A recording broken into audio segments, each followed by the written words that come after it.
નમસ્કાર.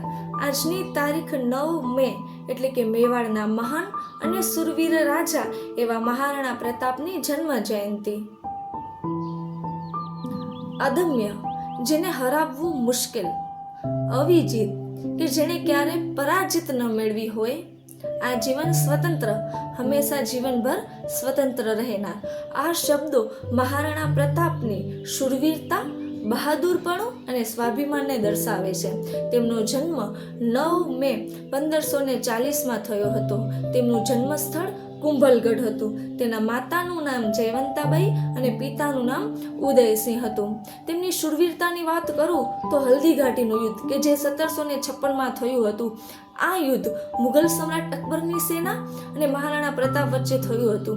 આ યુદ્ધ થવાનું કારણ એ હતું કે મુઘલ સમ્રાટ અકબર મેવાડ પર પોતાનું શાસન સ્થાપિત કરવા ઈચ્છતા હતા, જ્યારે મહારાણા પ્રતાપ સ્વતંત્રતા જાળવી રાખવા ઈચ્છતા હતા. માથું કપાઈ જાય પણ સ્વાભિમાન ન ઝૂકે એવા મહારાણા પ્રતાપ કે જેણે જીવનમાં ઘણી મુશ્કેલીઓ હોવા છતાં ક્યારે પણ મુઘલ સમ્રાટ અકબરની આધીનતા એમણે સ્વીકારી નહોતી. મુઘલ સમ્રાટ અકબરની આવી શક્તિશાળી સેના સામે પણ એણે બહાદુરીપૂર્વક યુદ્ધ કર્યા. તેથી કદાચ આજે ભારત એને ગૌરવ અને સન્માનથી યાદ કરે છે. તેના પ્રિય ઘોડા ચેતકની વાત કરું તો ચેતક મહારાણા પ્રતાપનો અત્યંત વફાદાર અને બહાદુર ઘોડો હતો. ખૂબ ઝડપી અને શક્તિશાળી ઘોડો હતો.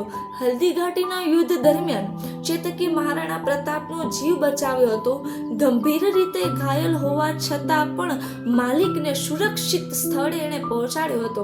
ચેતકની સમાધિ હલ્દીઘાટી નજીક બલીજા ગામમાં છે, જે રાજસમંદ જિલ્લામાં આવેલું છે.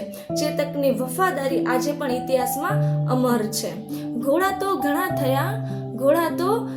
થયા પણ ચેતક જેવી વફાદારી ભાગ્યે જ જોવા મળે છે.